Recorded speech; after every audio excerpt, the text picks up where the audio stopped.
Okay, we have converged. Josh, the voice of Spirit Cars, is here with his little camera, phone, on BC. This is Spirit Cars. We're here, and I was wondering today what we're going to talk about, so I think what we'll do, we'll just brainstorm a little bit. And we'll brainstorm about frames, and we'll brainstorm about chassis. I'm not going to get specific about anything, but you can kind of see there's a lot of choices, a lot of things. We do a lot of things on jigs, but we do a lot of things just because it's a one-off. You don't have time, and it's not feasible to build a jig, so we just make it. A lot of choice. You have a lot of choices. Here's a frame, a perimeter frame we just mocked up for 34. It's an old style frame. Swoopy stamped rails, box rails. We've got, this is a square tube frame. This is a jig from Model A. So you've got more straightforward. We got a 23 over here and a 27. You can take a look at these.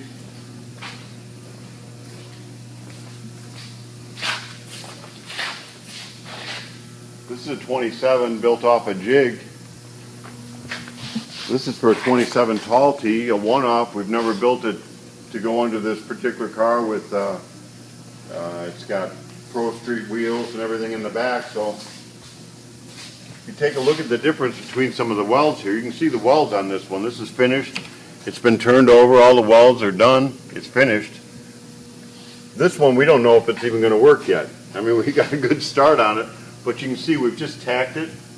We've got cross members just tacked in so we know what's going on. We've got body mounts already just tacked in. Well, the body mounts are mounted and welded in because that's where they're going to go. But we may have to take this apart and move it a little bit and do. So when you're thinking about your frame, you're thinking about your car, you're thinking about your chassis,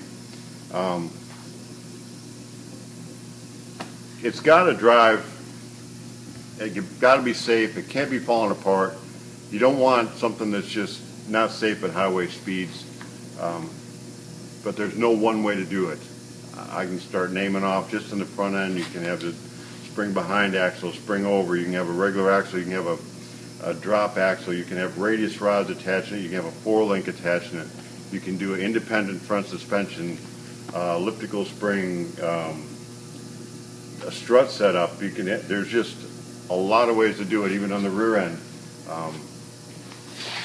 You put wishbones on the front, the old style. The rear end, you can have a 9-inch rear end built, cut down.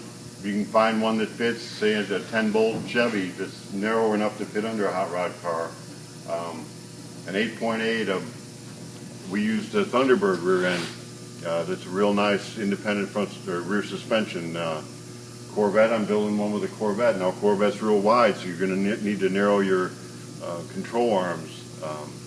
Lots of choices. And once you make your choices, I mean, we use a lot of jigs.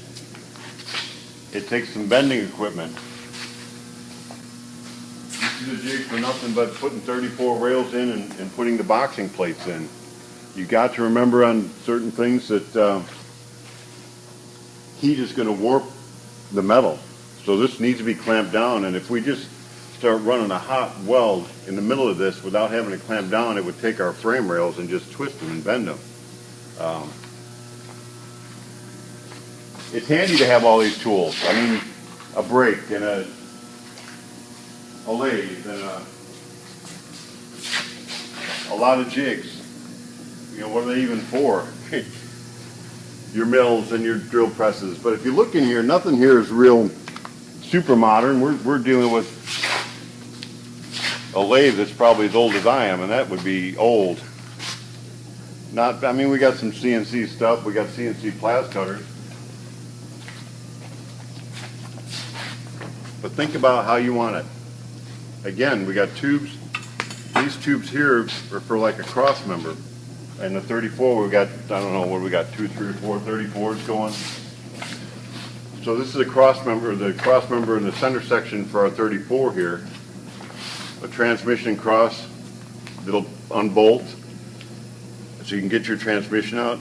You got to think about that. If we don't have this unbolt, once you put your car together, with your body and everything, you might not be able to get the transmission and motor out of there unless you pull the body up.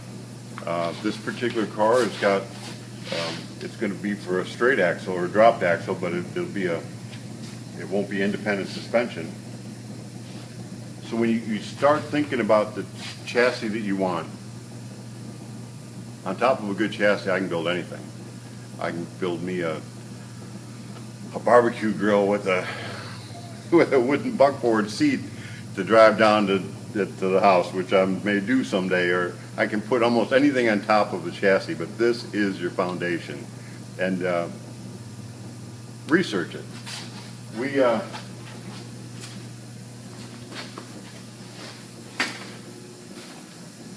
These are ideas. Sure, we have some individual ideas, but we're not dealing with technology that's not been around for a long time. So make yourself note. I mean, this is just notes for us of what we do here. And there's certain things. We use some Pete and Jake products. They've been around a long time. You don't need to reinvent the wheel. So sometimes you'll be able to find drawings and different just plans and patterns. There's, I think CCR years ago came up with a plans and patterns, make your own, T-bucket. So that stuff's available, and you got, do your own drawings. I've seen some really great drawings come from customers. This is what I want, and they had the ability to do CAD, and they would give us a CAD drawing ready to go. Just here it is, a mechanical drawing. But there's nothing wrong with just some hand-drawn stuff. Put your measurements on it. It works. And I'm not saying we'll share our book of drawings with you, but there are certain things we do. We do a bracket kit for a T, don't we? Yes. So on things like that, we have our brackets for T-bucket. If you want to build your own frame, have at it. You don't need all this equipment. You do need a welder that's going to get good penetration and get you a solid weld.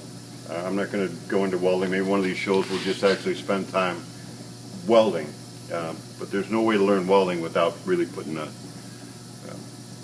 torch in your hand, or putting a MIG in your hand, or a TIG in your hand, or doing that. But it can give you some ideas. Don't be afraid of it. Do be afraid of a bad weld. You know if you got a bad weld, if you know what a good one's supposed to look like. Don't grind it and try to hide it with Bondo. Undo it. Undo it and do it again. And practice on some metal before you even go to your finished frame. And the brackets, there's different. We were actually talking about this morning. This is our bracket for a Vega steering box. I designed it, and I really designed this with cardboard paper. I drew my cardboard pieces, I put it up there, I mocked it up, it sits up into the frame. There's probably one on, you can see where it sits right here.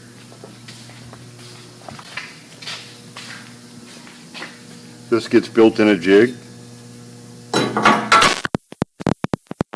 On. And if you did order a bracket kit from us, you would get your radius rod brackets, and they would already be bent, so you don't have to have a... So why do we have a bend? That's the number one question when somebody gets one of our bracket kits. They're like, well, one side's only got one bend and the other side's got two. Oh, okay. Well, if you look, this one can come around. I've got room on both sides to bend it, and it gives it strength. I mean, without having to put a gusset, it's a one piece, and this will not bend. This is, for one, this is 3/16. 3/8. 3/8, I'm sorry. It's 3/16 frame and 3/8 bracket. Now, if you look at it down here, my Vega steering box comes up into that area. So we've got one bend here, but even at this, we're overkilled on both of these. There's no way that this is going to bend. So that's why you've got one bend there. And if you did buy our bracket kit, you could buy and a lot of this is shipping. 2x3, 3/16 steel, 2 sticks of it. We probably get it for a better price than you would from your local steel company, because the semi truck comes and we unload a bunch of it at a time. But What's the average price to ship a frame? Usually $200 to a business on average. And the biggest cost of that is the bulk of the size and these frames, these frame rails, which this could be bought at your local steel company. And most towns, even a small town here, has somebody that sells steel. So our brackets, let's just talk about our bracket kit. The Spirit bracket kit, when you get your front spring perch, these three pieces are welded together, are they not? Or do they come separate? They come, that piece on the bracket kit is separate. Just we don't provide that. But all these three pieces are together? Yes. Okay, so this is a component piece, just like this would be a component. So instead of getting three pieces, we would already have this put together in the jig. So you just locate it where you want it.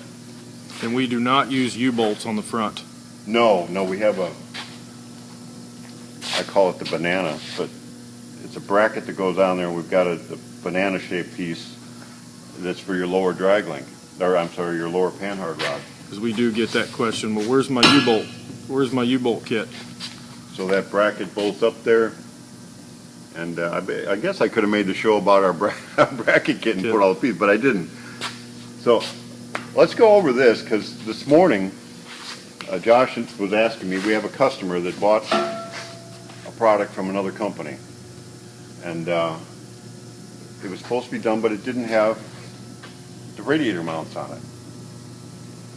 And it had a wrong location for the, is that right, the cylinder?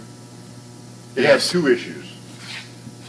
And he got the body from another company, and he sent it to a body shop that took, Too long and, was that the quote, too long and too much money? yeah. And didn't get him anything done, but gave it back to him powder coated, which means he now has a frame that doesn't have the brackets. It has a bracket in the wrong place, and it's already been powder coated. And the steering box is in the wrong location. Oh, the steering box, okay. And So it's a Corvair type. But the one company that he was dealing with, I happened to see on their website, they have an exact duplicate of this bracket. And I mean, I know, I built the thing, so, and there's nothing wrong with copying parts. We don't necessarily copy an exact part from somebody else, but a radius rod's a radius rod. And our radius rods are, what, 30 inches? 27 inches. 27 inches. Without rod ends. Without rod ends, so that is the same as a couple other companies.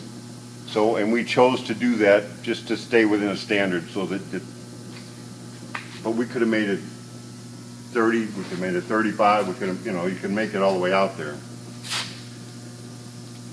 So think about what motor and trans you're gonna have. This one happens to be set up for, looks like a Chevy, a V8 Chevy, and a big block, small block and a big block are the same as far as where they'll mount. But the big block takes a little bit more room in the front, so a lot of times we're going to add maybe 2 inches to the front of that. Sometimes we don't, it will fit, but it's close. Depending on where